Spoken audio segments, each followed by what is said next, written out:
Live from the Space Coast of Florida, this is NASA's launch coverage of the Imaging X-ray Polarimetry Explorer mission.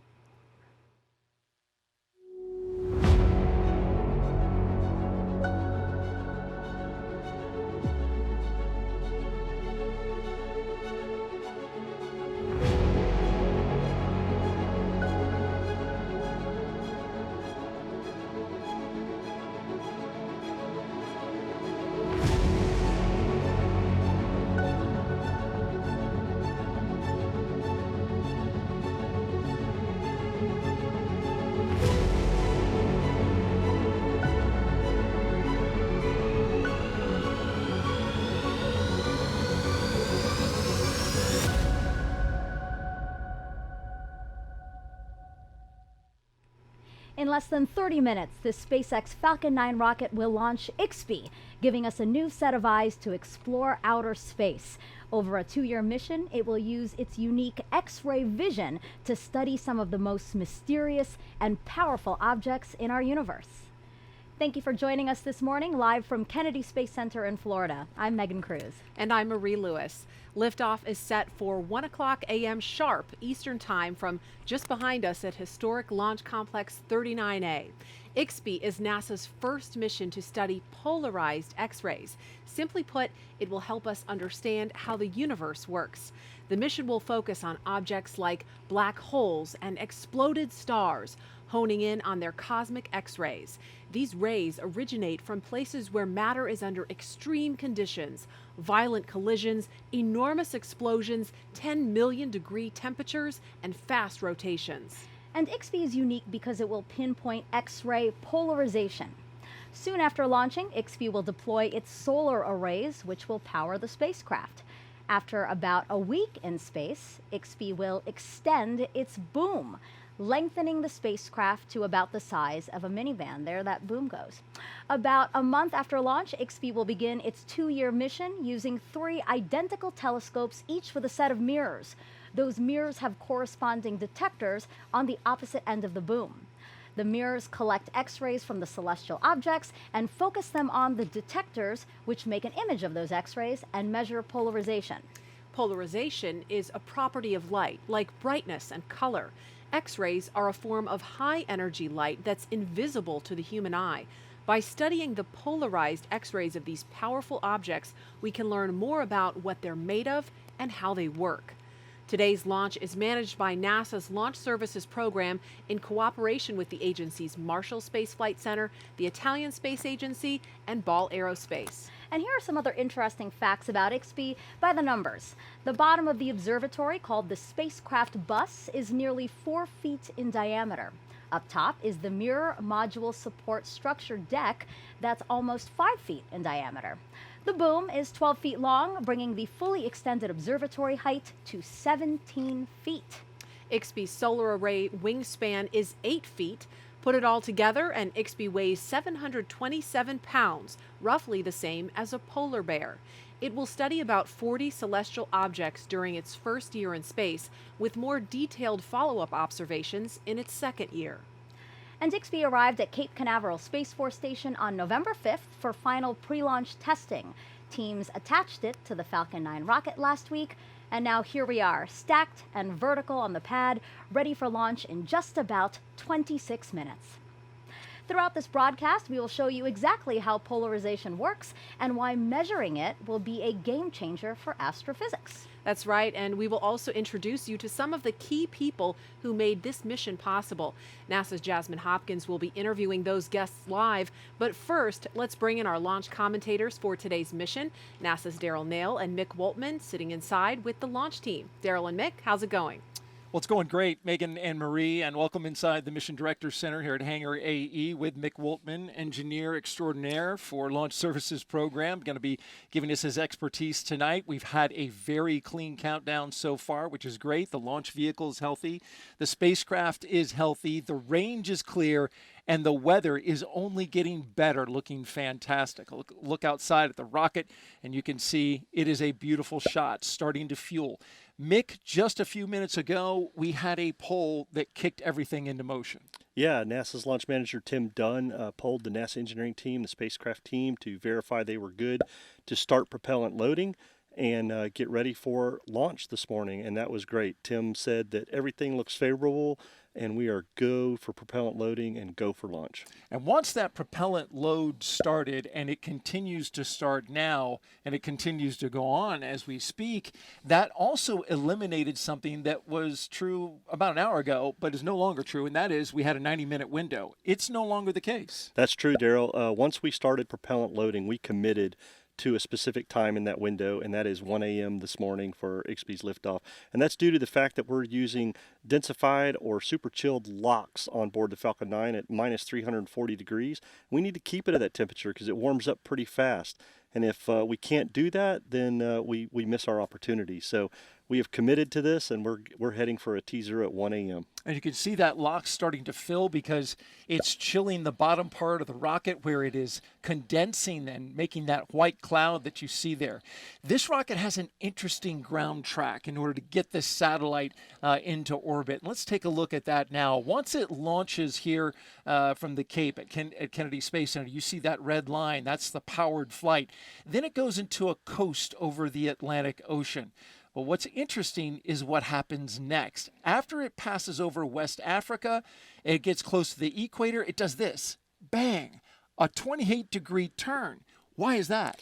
Yeah, so that last burn of the second stage gives us that 28-degree plane change, which puts IXPE into an equatorial orbit, which is very important for the science mission. And Daryl, we'll talk about that later. We're going to talk about that, as well as this historic pad right here, Launch Pad 39A, with the first ever dedicated science mission launching from here. We'll also talk about the history of that booster. But for now, back to Megan and Marie. All right, thanks, Daryl and Mick. We want to bring in now NASA's Jasmine Hopkins, who is at a nearby viewing location. Yeah, she's there with the director of NASA's Marshall Space Flight Center in Alabama, which is the lead center for the mission. Right, Jasmine? That is correct, Megan. And we're going to have a great view of launch from right here at the balcony of the Operations and Support Building at Kennedy. And I am so glad to welcome Jody Singer. Thank you so much for being here. Well, thank you so much for having me. Absolutely. This is a fantastic time, an exciting moment. It is. We're very excited. And Jody, tell me, Marshall has been at the heart of the IXPE mission. How are you feeling to be here for launch? Well, it's one of those things that, you see all the excitement, you see the sacrifices, you see how much energy our team, and it's our team, it's Marshall, but it's, the Italian Space Agency and Ball Aerospace, as well as many other folks. But our Marshall team is extremely excited about the science that we're going to get out of it, the new discoveries, and, we haven't done this before, so we'll not know what we'll find till we actually get it in operation. But it's just really exciting time and a lot of pride. It is. And we're very excited with you. We're all going to discover these things together. But can you tell me, what has Marshall been doing to prepare for the IXPE mission, and what will operations look like over the next few years? Well, definitely, I'll tell you, there's been a lot of hard work for sure. But a lot of our scientists, engineers, working with our partners, but definitely working hard. Particularly Marshall Space Flight Center is responsible for the mirrors. There's over 72 mirrors on it, and those mirrors are very critical to be able to see the light that is coming from the different objects that we'll be pointing at, and then sending it down to the detector and being able then to understand what we're seeing. And so it's just unimaginable, a lot of the things, from deep stars to a lot of the energy, seeing we don't even know what we'll be seeing. So that's going to be fantastic, and that'll be a lot of hard work. When the IXPE is commissioned in about a month, it will, it has to go through its different stages and check out to be operational in space. But once it's there, it'll be a 2-year mission. There's going to be a lot of the things that we'll be looking at: neutron stars, understanding how planets were formed, understanding all about things that we don't even imagine yet that we're going to see, because we've never seen it before. Exactly. We've estimated what it would be like, but getting to see it. And then there'll be continuous research that'll be done, and it's over 12 countries and over 120 more scientists from all across the world that'll be getting this information, and that's something that's great for the United States, but it's also great for partnerships. We go together, learning about our universe and understanding our world. Right. We go together. I love that statement. And the Marshall team has been working behind the scenes on this to uncover the mysteries of the universe. So what do you want the world to know about your team at Marshall? Well, I think they're pretty special. Yes. It's a great team of scientists and engineers, working hard, dedicated, and really just giving it their all, and really excited about the unknown possibilities, understanding our world. In addition to that, Marshall Space Flight Center, lifting off from the surface of the Earth, traveling to and through, living and understanding in our world, and now, the unknown mysteries of our universe. So, it's just going to be a lot of fun. It's so bright, the future. Yes. And, and it's not just about us. It's about the next generation understanding our world and where we're going. So the future is so bright. Yes, it is. Jody, thank you so much for being here. And now we're going to get a forecast from our launch weather officer, Will Ulrich of the Space Launch Delta 45. Over to you, Will. Thanks, Jasmine. Conditions look excellent for an early morning launch this morning, despite the fact that we have some clouds moving overhead the state. And that's thanks in part to a weak cool front that we're slowly seeing sag south over the area. A live look at satellite imagery shows those clouds moving from the eastern Gulf of Mexico and into the western Atlantic Ocean. Now, my colleagues at the 45th Weather Squadron are actively evaluating 9 lightning launch commit criteria to ensure those clouds pose no threat of both natural and rocket-triggered lightning. And the good news is that since we started evaluating the weather at L-2 hours, conditions look very favorable. Now, Mike McAleen, the launch weather officer for this mission, just gave his final weather brief at L-1 hours and gave a greater than 90% go for weather. And the good news is that should we need to utilize tomorrow's backup window, weather conditions remain the same with an 80% go for weather. Marie and Megan, back to you. All right, thank you, Will. Great to hear. Fantastic news about the weather. It is currently T-minus 18 minutes from liftoff. Yeah, previous NASA missions have studied cosmic X-rays before, but never the way that IXPE will. It's a new set of eyes in space that could unlock secrets of our universe.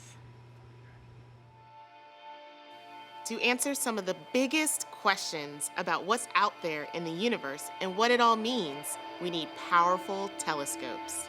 NASA unravels the mysteries of the cosmos using observatories in space that study the different wavelengths and properties of light. The Imaging X-ray Polarimetry Explorer, or IXPE, will study X-rays from some of the most extreme objects in the universe, like black holes, in a new way. IXPE will look at a special property of X-rays that has gone mostly unexplored until now. It's called polarization. X-rays come from the hottest places in the universe.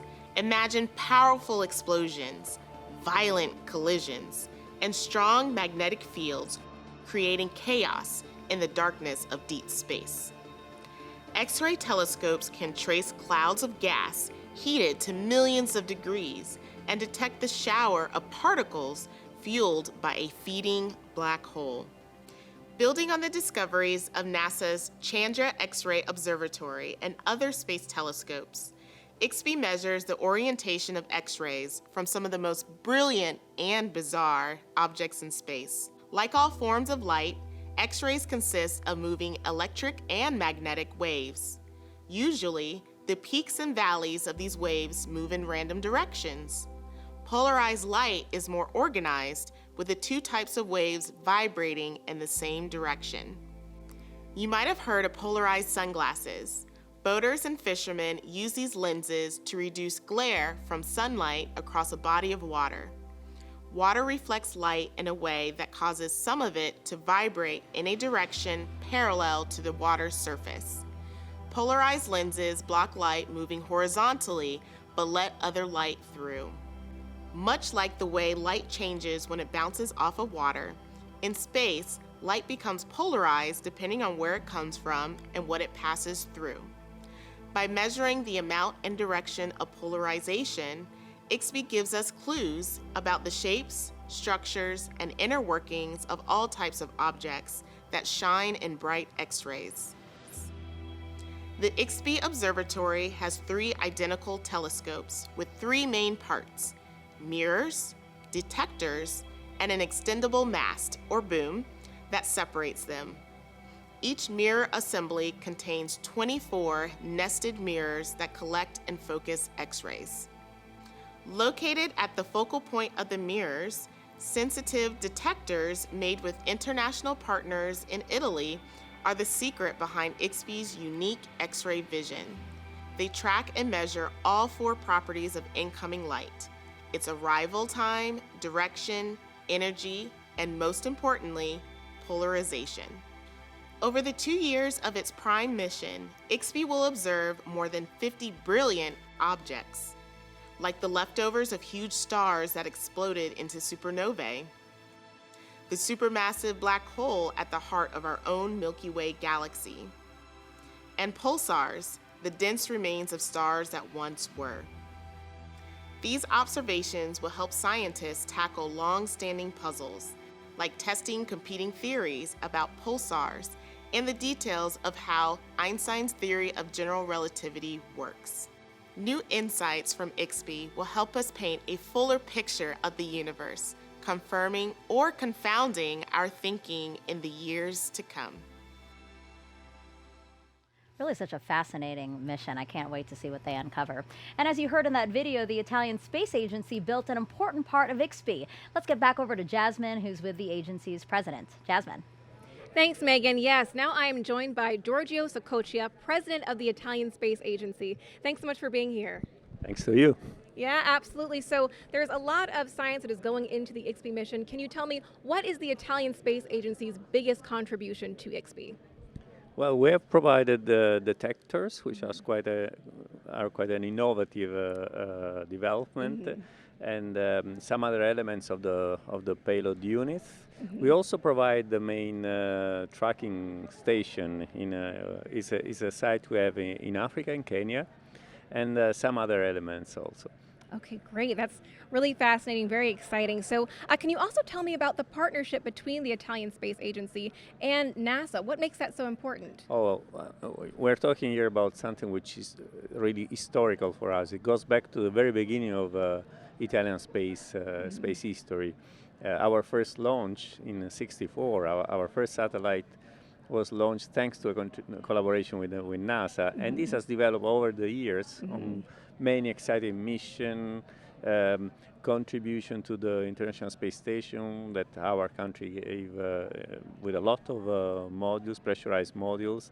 Of course, we want to now have a big contribution to the Artemis program, which we are already doing through the European Space Agency, and we will do also in direct collaboration with NASA. So it's really, for us, outside Europe, the main partners, and will always be.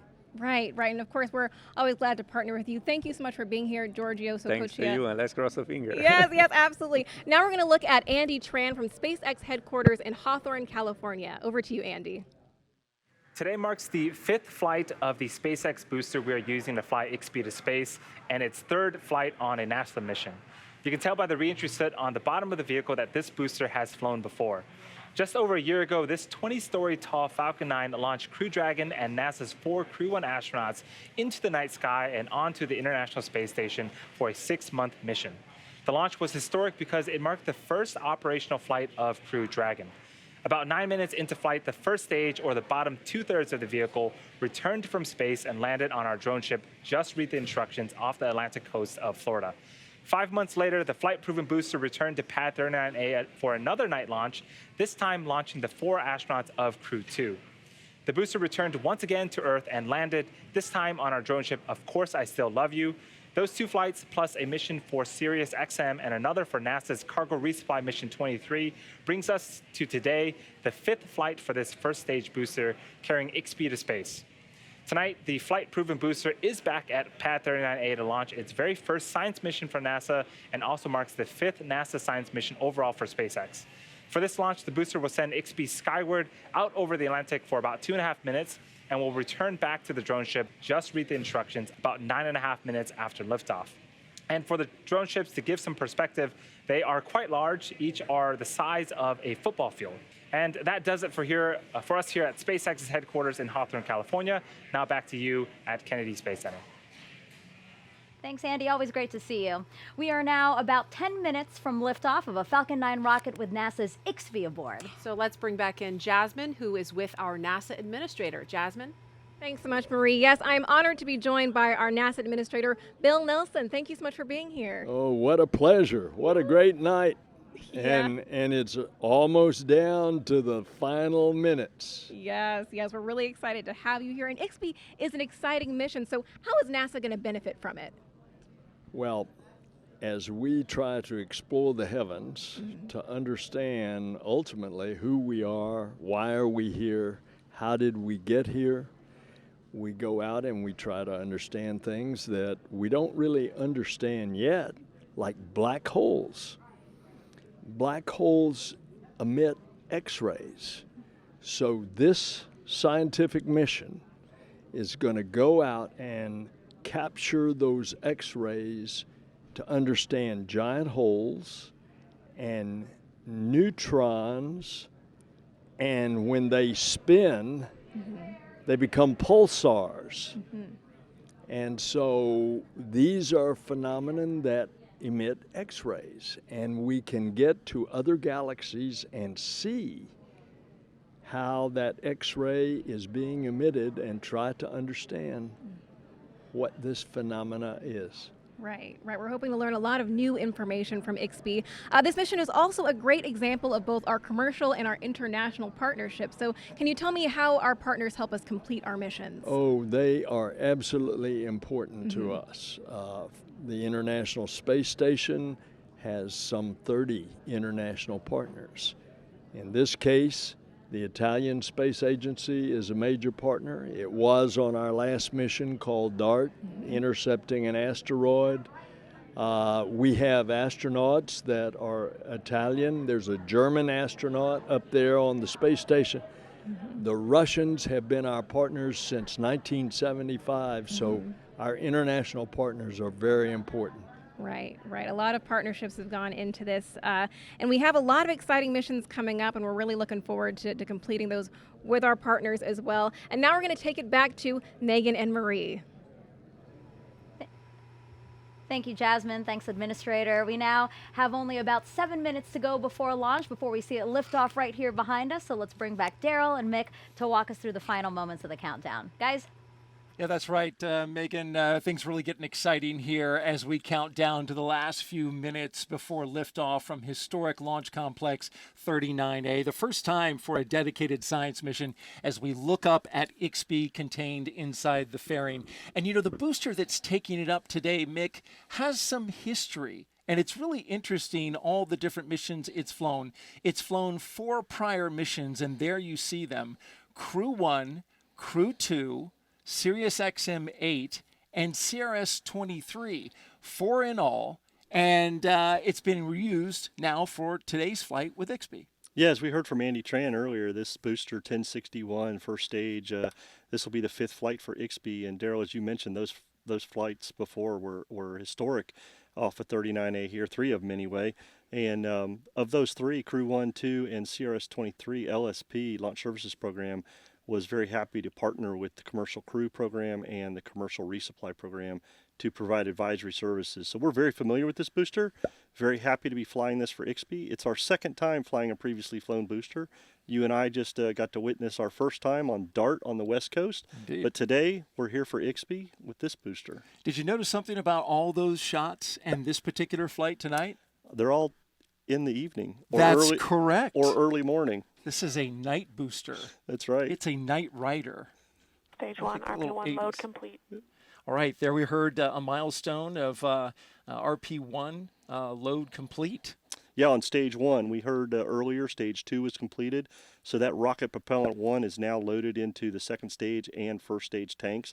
That's a great thing to hear as the team continues to load that super chilled, densified liquid oxygen into the 1st stage and 2nd stage, and we will continue that for quite a while, right down to the final minutes here, Daryl, as they top off those tanks to get as much propellant in there that they can for the ascent of IXPE on its mission, but also to bring this booster back a 5th time. That's right. This booster landing on the drone ship, just read the instructions, which got out into the middle of the Atlantic Ocean at its holding position at 10 a.m. this morning Eastern Time. We are counting down 5 minutes and 20 seconds until liftoff of IXPE on a Falcon 9 rocket at 1 a.m. Eastern Time here at the Kennedy Space Center. And we're also counting down to another big milestone at 5 minutes when that spacecraft goes on internal power. Let's listen in for that call.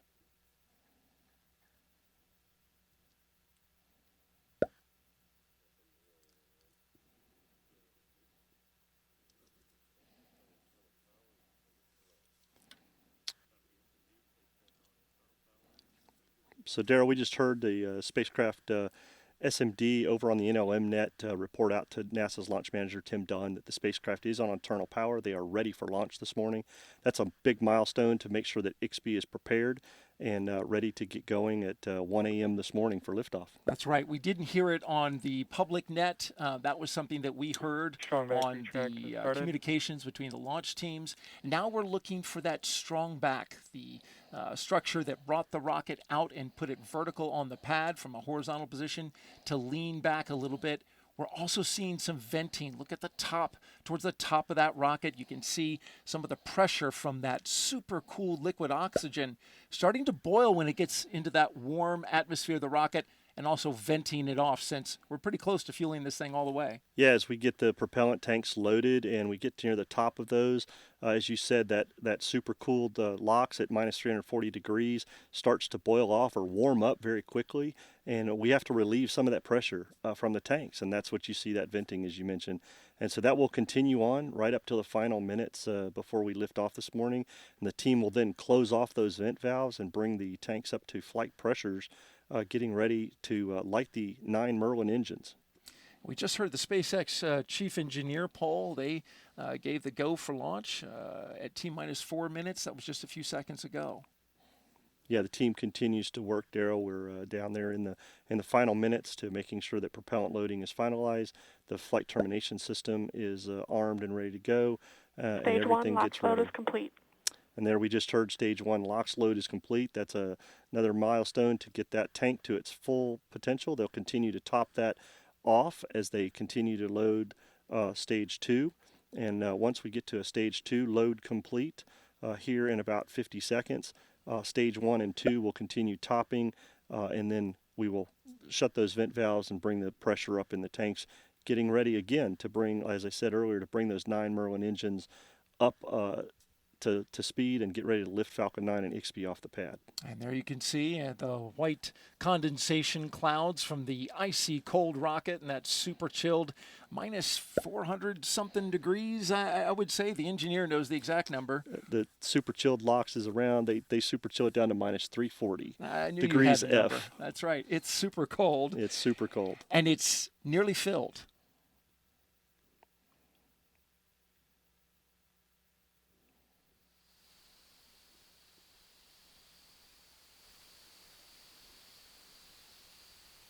Stage 2 LOX load is complete. That's the call we were looking for there, Daryl. Stage 2 LOX load complete. So Stage 1 and 2 now have full tanks of liquid oxygen on board and RP1, rocket propellant 1. And the team will continue to top those off and get ready for liftoff here in about 1 minute and 40 seconds. And since we are in a nighttime launch, look towards the base of the rocket. Right around 2 seconds, you'll see a green flash. That's a mixture of hypergolic ignition with some chemicals that basically help fire the rocket up. Yeah, we have some gas generators that start the engines up to help basically provide that ignition. You know, talking about your little science right there, it's basically a fire triangle, right? We have RP1 as a fuel, liquid oxygen as an oxidizer, and we just need to provide a spark to get the engines going, and that's what you'll see there just prior to liftoff. T-minus 1 minute and counting. Falcon is in startup. And now you heard the startup, which means the computers on board Falcon 9 are now in control of terminal count. That's correct, Daryl, and we should be hearing the final go here from the team. LD go for XP launch. And there we just heard launch director giving the go for the IXPE launch. So things are beginning to ramp up here, and we will see that the vent valves get closed. The team is ready to go, and IXPE will be on its way here in about 30 seconds.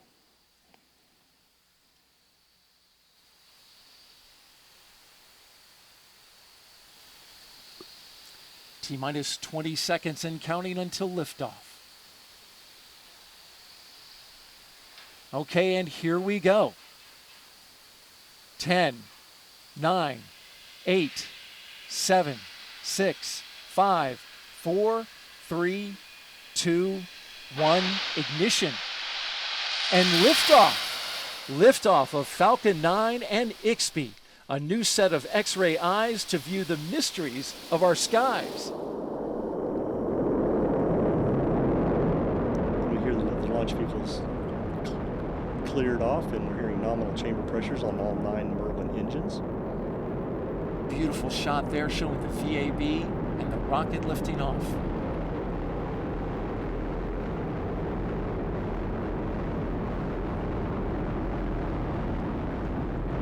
Vehicles pitching downrange. Onboard camera showing you right down the booster. Power and telemetry nominal. So we're seeing that everything is performing nominal so far on the Falcon 9, Daryl, and it's a beautiful liftoff this morning as you and I get to now experience that rumble from the Falcon 9 here at the Mission Director Center at Hangar AE. Things continue to perform well, and we hear that the vehicle is supersonic, and our next milestone we're looking to get through max Q, our maximum dynamic pressure. Falcon 9 engines pulling back just a little bit as that max Q milestone passes. Beautiful shot right there.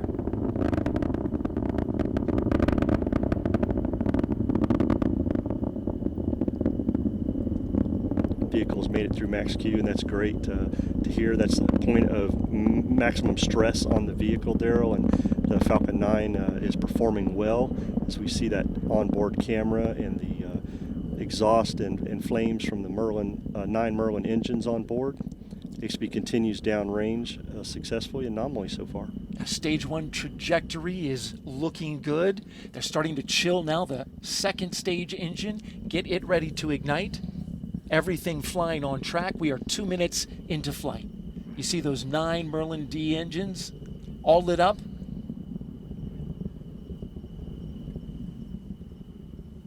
And in just about 20 seconds, those engines will cut off. And rapid succession, we'll get MECO,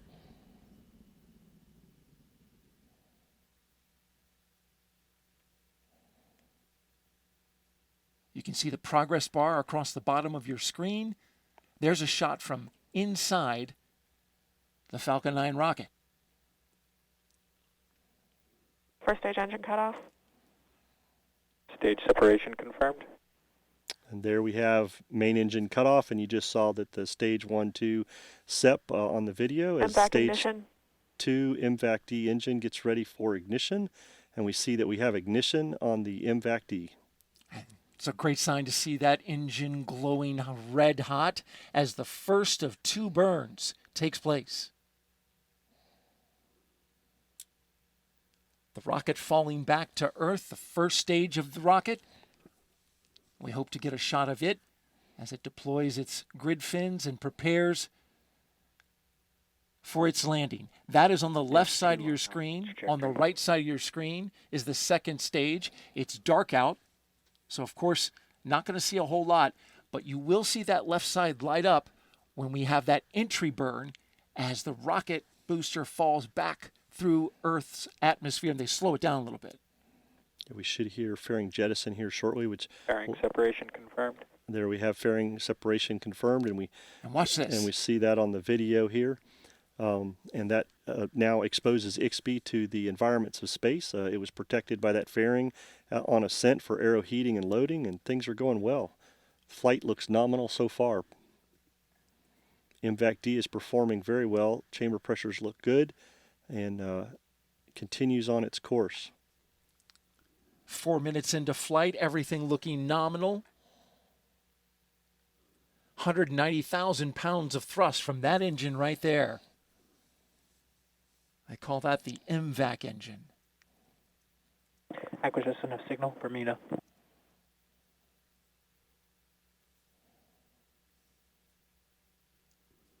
Four minutes and 30 seconds into flight.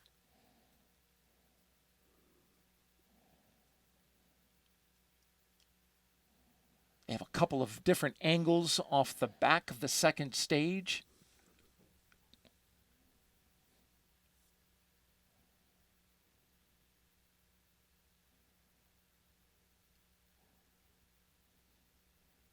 I can say, Daryl, as we look at this and we continue to watch the data and things perform nominally, I'm just feeling real excited about how second stage is performing.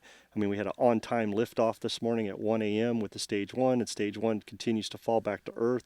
We should be seeing that entry burn in, about 2 minutes to start the recovery of the first stage. But stage two and this MVAC-D engine is performing extremely well right now and putting IXPE on this path, that circular orbit that we talked to get started before we have that second burn. So things continue to look good on this mission. Trajectory.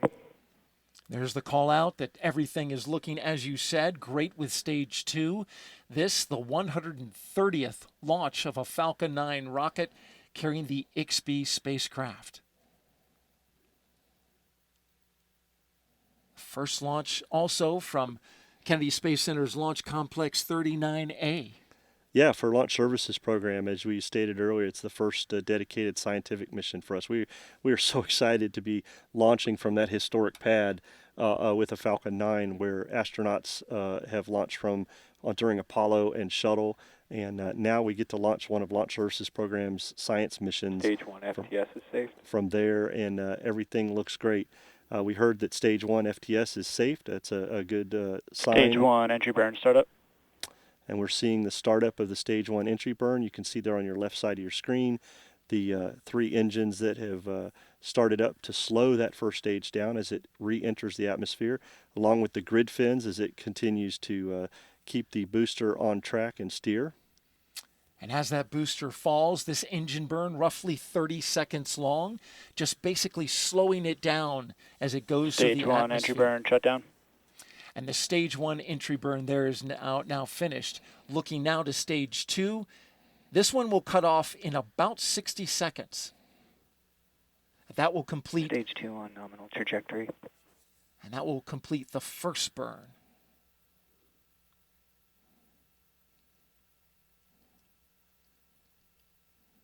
Look across the bottom of your screen. You can see engine cutoff 1. That's our next milestone. Look to the clock in the upper left-hand corner. 40 seconds from now, we'll have that next milestone.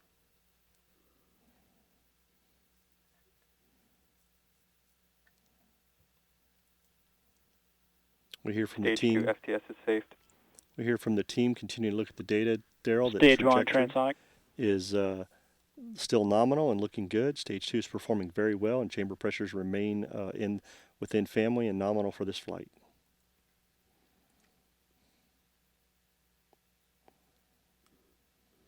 And just seconds away now from the cutoff of that second stage engine that you're watching there, burning brightly, carrying IXPE through space into its correct orbit. Stage 1 landing burn. And back engine cutoff. So there we can see that the stage 1 landing burn has started to get the first stage landing on just read the instructions. And we also heard the call out that SECO 1 has happened, second stage engine cutoff. Landing legs have deployed, and we can see the first stage coming down on the drone ship there. A little pixelated, but that is the image from the drone ship. Live pictures coming from SpaceX's Just Read the Instruction, and there you see it.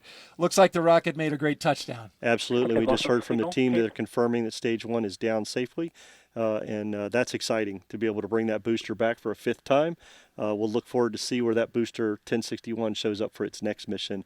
It did well today on the first stage burn, getting second stage on its way. Second stage picked up, as we said, nominal trajectory and continued to burn.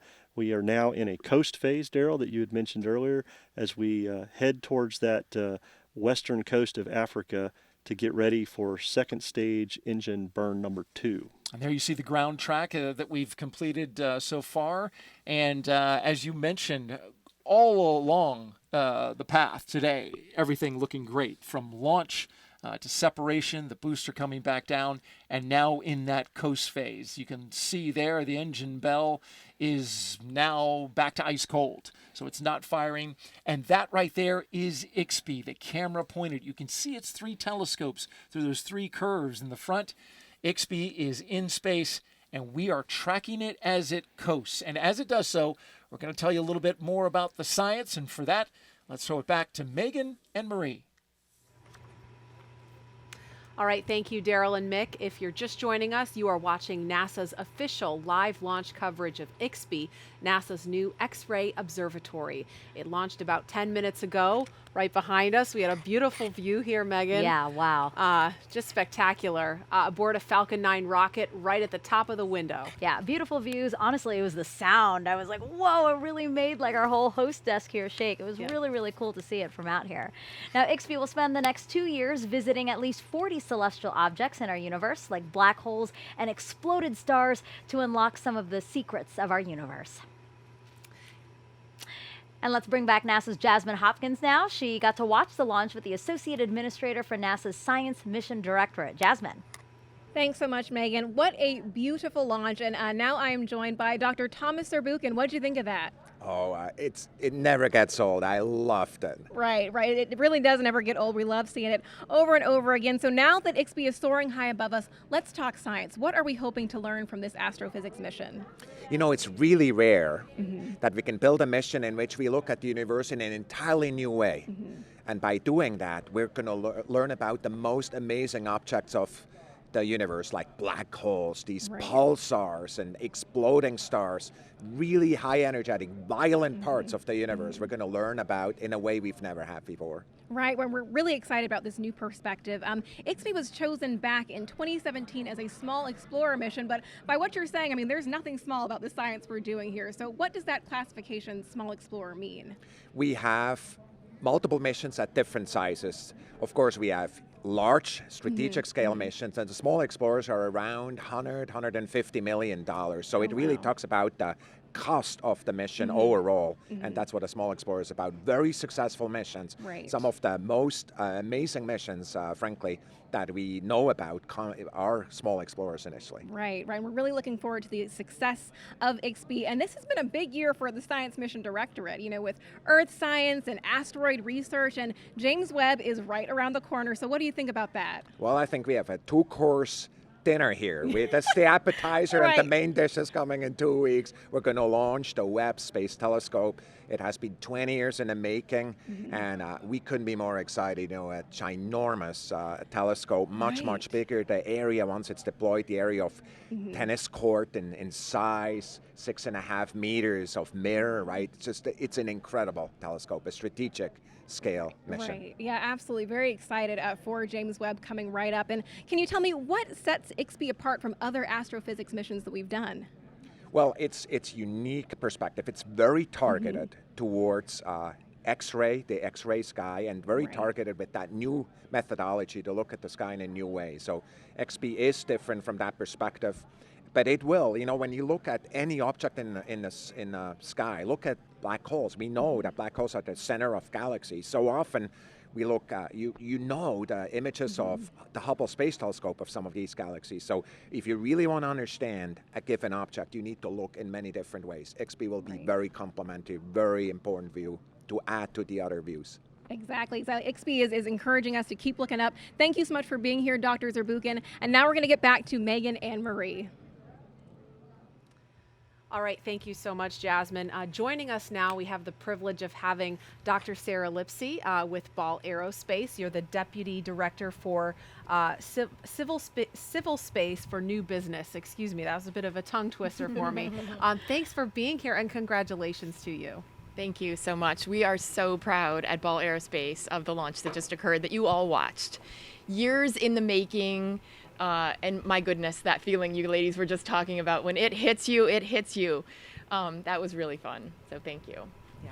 Yeah, it's really great to see, you know, that you partnered with NASA and the Italian Space Agency to make IXPE come to life. How does it feel seeing it now on its way, embarking on its 2-year mission? So excited, right? The science from this mission is just going to change textbooks. It's going to be groundbreaking. And we are so proud of our partnerships with NASA, with the Marshall Space Flight Center, of course with the Italian partners. We could not have done this without them. And even smaller partners, various hardware partners, our partners at the University of Colorado, who will bring the data to the ground and process it for us too. And Yeah. Sarah, we have some video that you shared with us of Ball Aerospace when you were still in the testing phase, and of the boom in particular. That's really impressive when we see it stretch all the way up. There's some video of it there. Can you kind of talk us through what we're looking at here? Yeah, sure. So to fit in the size casing that this needs to go in, we had to squish up this 4 meter, about 12 feet boom. And so it gets twisted down in, and when you push the button, the jack in the box pops right open. It turns around 3 times as it extends. And so this will happen on orbit in about 7 days. Somebody down here will push a button and pop it goes, and extend those telescopes out. You can see the 3 identical round telescopes there going up into our clean room there in Boulder, Colorado. And Sarah, the boom is important, right? Because the mirrors and the detectors have to be a certain amount of feet away. That's exactly right. Yeah, it's really important to have the alignment very precise and to have that separation between the detectors and the telescope so that you get just the right collection of these X-rays that we're looking for. So now that IXPE is safely on its way, it's still got a little ways to go before spacecraft separation. But what's next for Ball Aerospace? Oh, we're working on NASA's next missions too. Lots of work to do. We work in all of NASA's areas.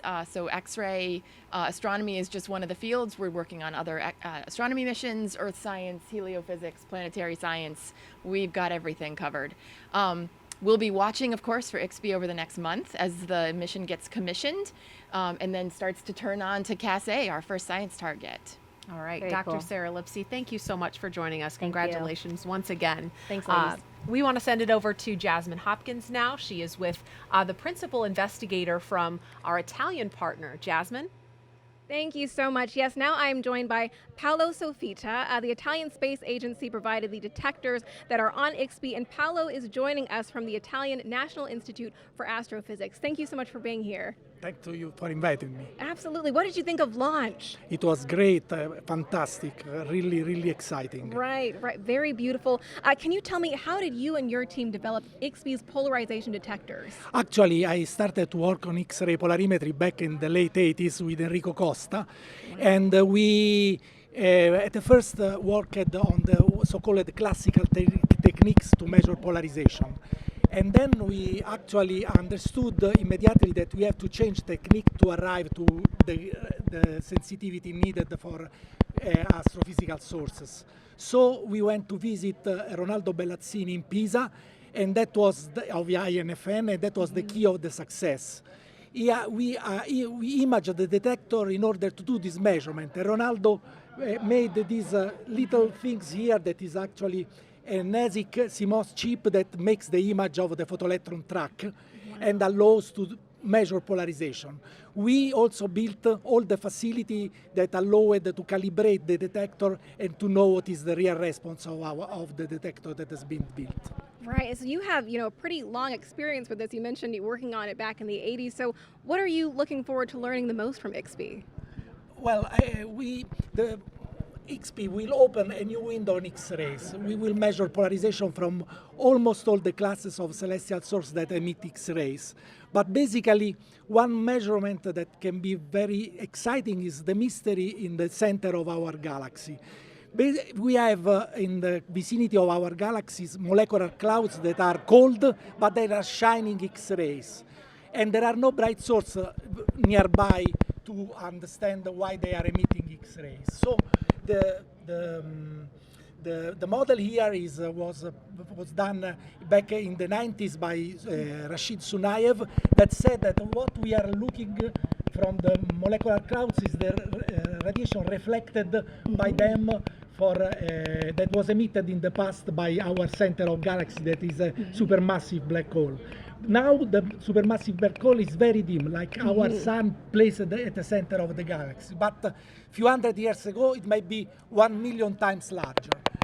Right. The maximum flux of 1 million times larger. So basically, we can measure polarization from these molecular clouds and set the time when our center of galaxy was an AGN. Right, right. So thank you so much, Paolo. We really appreciate you being here. And now we're going to get back to Marie.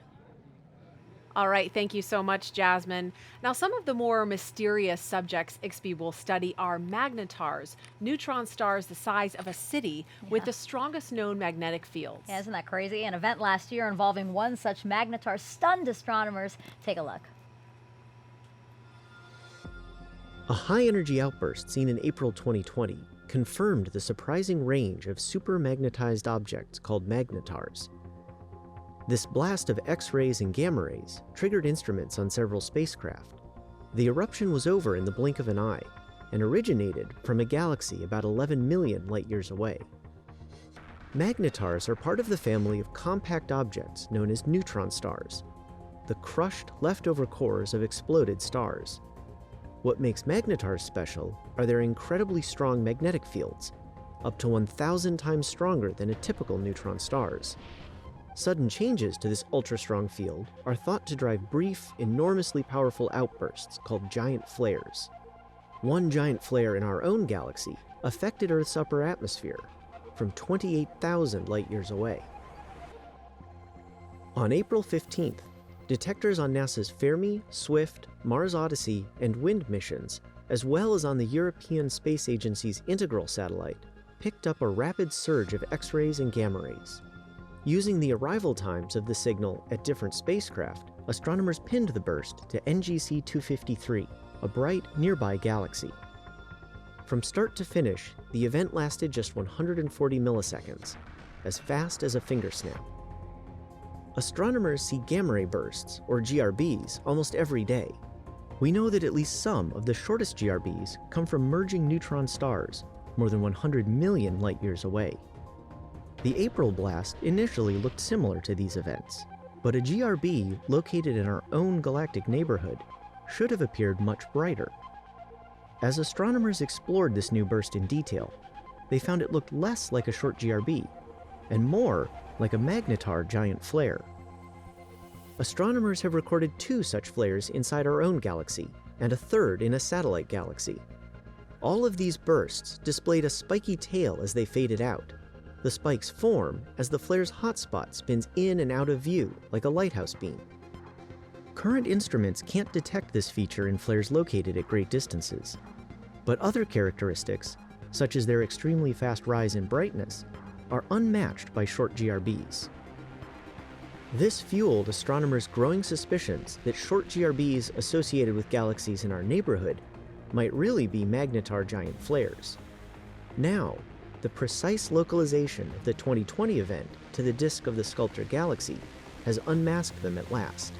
Astronomers suspect that a few percent of observed short GRBs may in fact be giant flares, high-powered eruptions in our galactic backyard, produced by the strongest magnets in the cosmos. Now, IXPE will be able to study polarization from events like the one we just showed you. That will allow scientists to map these super strong magnetic fields, figure out just how strong they are, and reveal the physics behind those spectacular fireworks.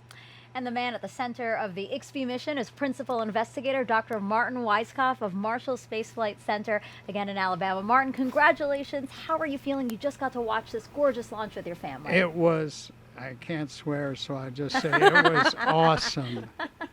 I've seen many launches in my career. This was picture perfect, and it means so much to me. I almost can't describe the feeling. It's just, I'm numb with excitement. Oh my God. And I'm looking forward to the next 30 days where we make sure that everything works and start taking data. But this was a beautiful launch. The SpaceX people just did a marvelous job. as everybody having to do with IXPE. It's been a wonderful team effort with us and the Italians, other places in the United States, just Ball Aerospace. Fabulous, just fabulous. Yes. I don't know what else to say. Awesome. Well, we're lucky enough to also have a model of IXPE right here with us. For anyone who's just joining us, we would love to have our principal investigator kind of walk us through the pieces of what we're looking at and why is this spacecraft so special to you? Well, okay, let me walk through the pieces first, and then I'll tell you why it's so fantastically special to me. So there are 3 separate systems that are identical. At the top, there are 3 X-ray telescopes, and their purpose is simply to, as X-rays come into them, they're brought to a focus down below, and they're brought to a focus on 3 separate X-ray detectors. But these are very special detectors of a kind that we haven't built before, or certainly not flown before. These detectors will not only measure the energy of the X-ray, they will not only measure from where in the sky the X-ray came from. We time tag the X-rays so it'll measure the timing. And the one thing that they will do that nobody else has done, they will also measure a property of the X-rays, a property of all light, polarization. And that's adding a new piece of information to our, what I call our astrophysics toolkit, along with all the other 3, spectroscopy, energy, position and time, now polarimetry, to try to figure out how do these sources work. And they're fabulous sources, my God.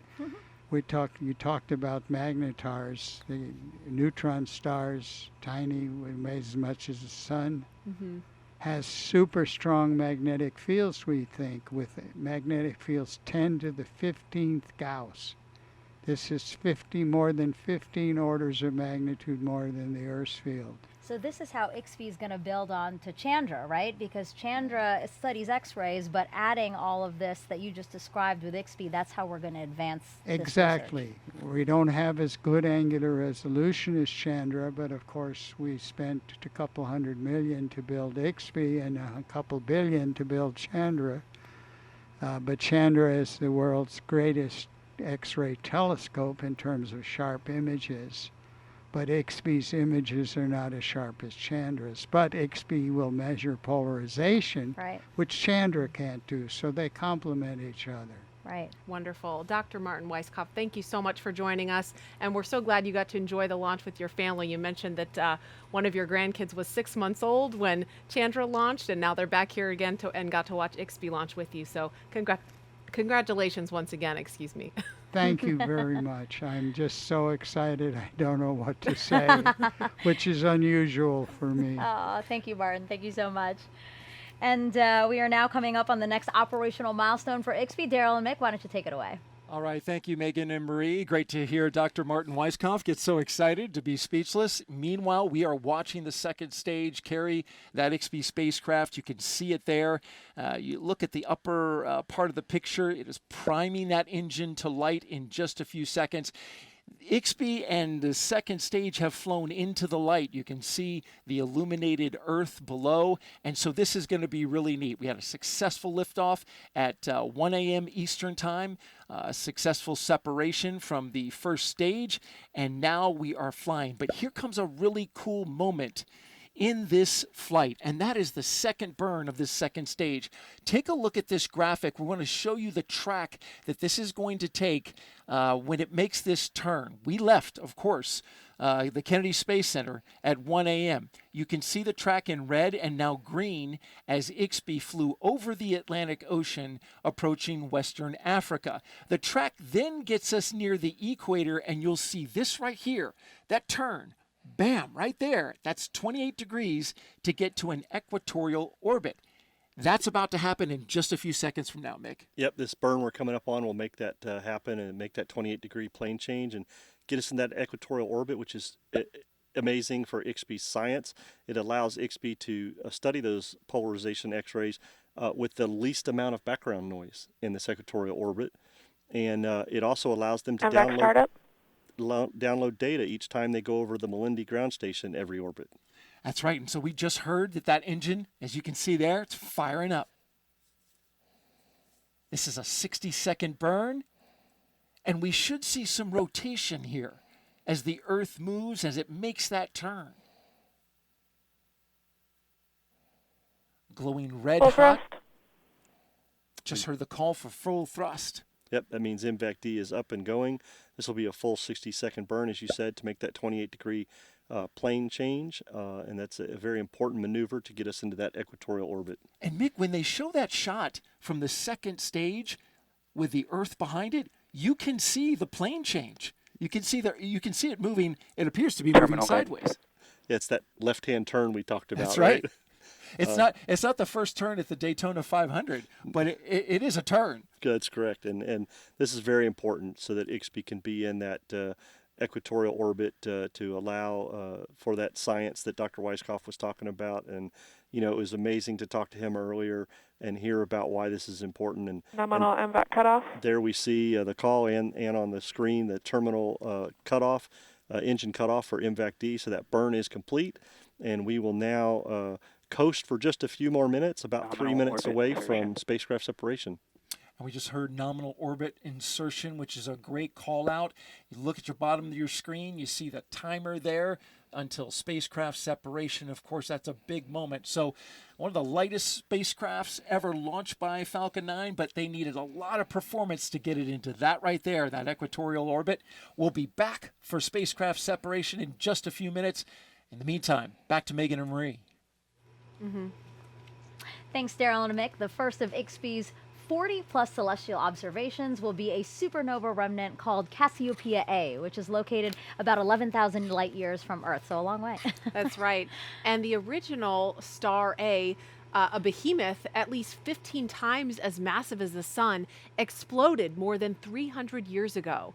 Chandra revealed concentrations of iron, sulfur, silicon, magnesium, neon, and oxygen in Cassiopeia's debris cloud you see there, meaning that when the star exploded, it turned itself inside out. After IXPE soaks up some rays from Cassiopeia A, the spacecraft will move on to the fifth brightest galaxy in the sky, called Centaurus A. And then a little later, IXPE will zero in on Sagittarius A star, the supermassive black hole at the center of our Milky Way galaxy. This black hole has about 4 million times the mass of our sun, and at just 26,000 light years from Earth, Sagittarius A star is one of very few black holes in the universe where we can actually witness the flow of matter nearby. And we are now closing in on spacecraft separation. To guide us through that milestone, let's head on over to you-know-who, Daryl and Mick in the Mission Director Center. Daryl? All right, thank you, Megan. And we are back just a few minutes later, as we mentioned, and just about 70 seconds away from spacecraft separation. A big moment for the IXPE team, for the Falcon 9 team and SpaceX, and, of course, Launch Services Program. It's all coming down to this. Yeah, Daryl, I was telling you just a few minutes ago how excited I am for this, how well second stage performed. We were trying to get that 600 kilometer by 600 kilometer equatorial orbit, and we have nailed it. SpaceX did an excellent job delivering that there to a proper insertion, and I'm excited to see this spacecraft step. I'm probably as excited as Dr. Weisskopf is, but he was so excited he almost cursed. Yeah, this is going to be great. We're about 30 seconds from spacecraft SEP. This is an incredible mission as we see this beautiful view of IXPE on the front of that Falcon 9 second stage in space, getting ready to start its mission. You got the sun in front and IXPE to the left. Those are the telescopes. You can see the three rounded areas of the three telescopes. You can see the dark squares. Those are the solar panels on this particular spacecraft. And in just a few seconds, we're going to see this release and go off into space.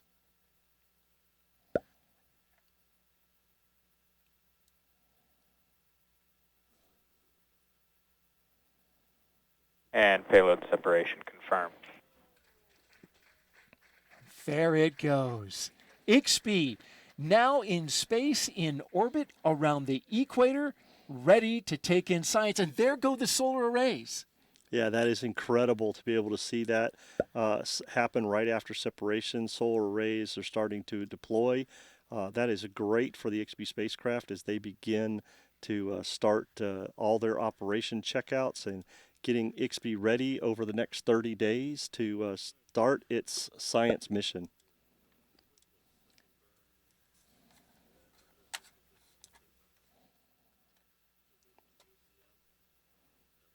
IXPE continues to move on away from second stage there. And Daryl, what's unique about this, even though we've had spacecraft separation, is to take care of that second stage. Falcon 9 second stage will perform a third burn using the MVAC-D, and we call that a deorbit burn to be able to get the second stage out of orbit and try to reduce some of that space junk that we have up there. So, doing our part to make sure that we don't leave anything there. But I'm telling you, that is a beautiful shot to watch IXPE go on its way away from that second stage. And look, the solar panels flexed out a little bit more. Look at them going straight. And that's to get that sunlight and get that power going into those batteries. I love that we can see the view for this long. Yeah, this is amazing. I'm so happy to see this. I'm sure Dr. Weisskopf is just overjoyed watching this video right now of his spacecraft on its way. If he was speechless before, I can only imagine how he's feeling now. We are now awaiting the IXPE acquisition of signal. This is the communication that happens between a ground station in Malindi off the coast of Kenya and the actual IXPE spacecraft. And it will tell us a little bit about how IXPE is doing. Yeah, that's right, Daryl. And that's a key point for the spacecraft team to be able to know that they've got communication with the spacecraft, getting them into the proper orbit, allowing that ground station to download some data and make sure that the spacecraft is healthy. Of course, what we will see is that acquisition of signal can vary anywhere from 4 to 7 minutes after SEP here due to the fact that the low rate data or the data coming from the spacecraft, depending on where it's at, and then we may not get full health data until a full orbit around Earth, but we're waiting to hear that we do get this acquisition signal, at least to make sure we know that we've established loss of signal, the bone. Communication with the IXPE spacecraft. And as you can see from that track right there, that's the location of stage 2. It gives you a rough approximation of where IXPE is as it continues on its orbit. Kenya, of course, just right there at the edge of that track. That's where our ground station is. If for some reason we can't pull it in through Malindi, we have a backup station in Singapore. Yeah, it's true. We've got ground stations all across the orbit to make sure that we can communicate with this spacecraft while it's on orbit. But the primary ground station being that one in Malindi, as we talked about earlier, this equatorial orbit allows them to orbit around Earth, and every time they make an orbit around Earth, they come over that same ground station in Malindi. They're able to download their scientific data and share that with the community. It allows them to continue getting more data each time and making sure that they have everything they need and checking on the spacecraft every single orbit. And for those just joining us, we are T plus 37 minutes and 30 seconds into flight. We are awaiting the acquisition.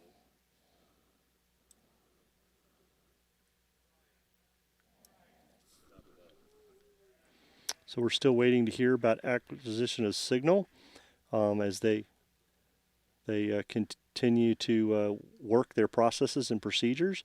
The spacecraft team is actively waiting to hear from IXPE as they communicate with it.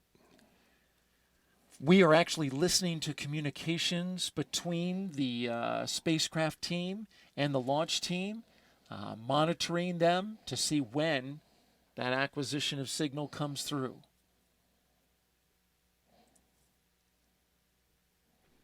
As you can see there on the graph, that stage 2 continue, and IXPE continues to move on its way around that equatorial orbit.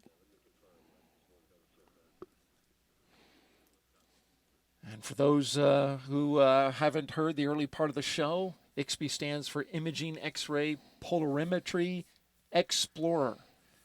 This is a spacecraft that, for the first time, will help astronomers discover hidden details of some of the hottest, densest, and most extreme cosmic sources, from neutron stars and black holes through supernova and active galactic nuclei.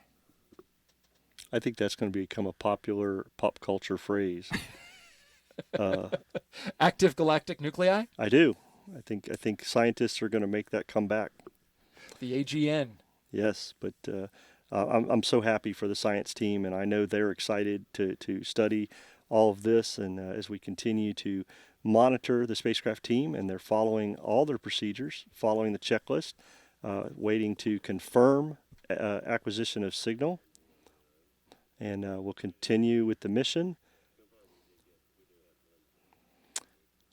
Got some good news. Yep, that is correct, Darryl. We are hearing from the spacecraft team as they are talking to NASA's launch manager, Tim Dunn, that they have acquired the signal of IXPE from the ground station, and everything looks good on board. So congratulations to the IXPE spacecraft team. That was a moment I know they were waiting for, and I'm so happy to hear that they are communicating with their spacecraft.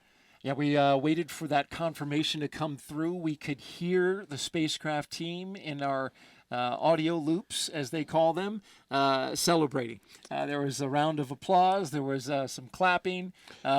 Certainly a neat moment to hear. Sorry we couldn't share that with you, but it's certainly something we can tell you about, and it was a fair bit of revelry there. Absolutely. Spacecraft team was very excited that happened, and as we got to watch the solar rays come out and everything, I'm just very pleased this launched today and what the spacecraft team's doing.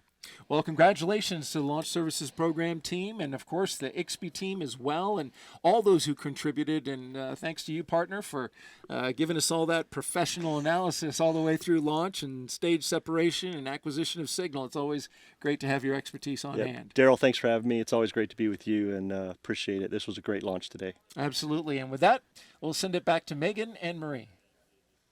Great job, guys. Now joining us now is NASA Launch Manager Omar Baez. Glad to have you here. You know, we just watched acquisition of signal unfolding in front of us here. How was this launch in your perspective? Well, everything went smooth.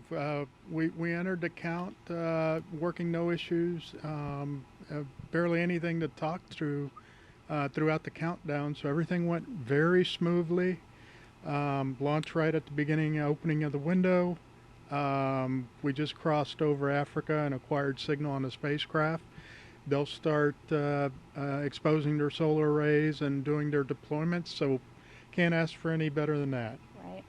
Now, Omar, the Launch Services Program has had 4 missions in less than the last 4 months. You had Landsat, Lucy, DART, now IXPE, almost back to back in rapid succession, and you make it look so easy. What's ahead for LSP in 2022? So, yeah, you mentioned the 4 missions back to back. 2 weeks ago, we were launching from the opposite coast. So, phenomenal year for LSP and for our customer.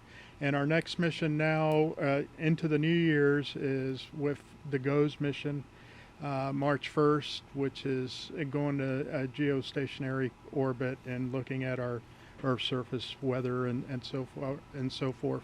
Part of that, replenishing that constellation. And then we come back here for a August 1st launch of Psyche, a heavy from this same launch pad. 2 o'clock in the afternoon ought to be pretty cool. Nice time. Psyche's going to be, well, summertime, 2 o'clock in the afternoon. Yeah. You know how that goes. Right. Can't win. But it's going to be cool. A heavy, so 3 of those sticks that you just saw out there today put together, and this mission's going to be looking at our metal asteroids that orbit near Mars and Jupiter, and so that's a pretty cool mission. That'll be followed up by JPSS on the West Coast at the end of September, and then we'll follow up with our SWAT mission, which is the surface water observation mission out of the West Coast, and that'll be November 15th. So we have a full summer to fall again. Wow. But even before all that, isn't LSP advising on the James Webb launch yes, as we well? are. So our year's not finished. Yes, it's later this still month. got some work to go this year. That's correct. Are you looking forward to that one as well? Yeah, we're looking at, JWST has been around. The first time I went to Kourou was like 20 years ago almost. And that was the scouting missions just prior to JWST. So it'll be nice to see that mission in orbit finally. All right, Omar Baez, launch manager with NASA's Launch Services Program. Congratulations to you and your team, and thanks for being here. Thank you. Thanks to you at home for watching this morning. And we leave you now with a replay of IXPE's launch from Kennedy Space Center here. Have a great night.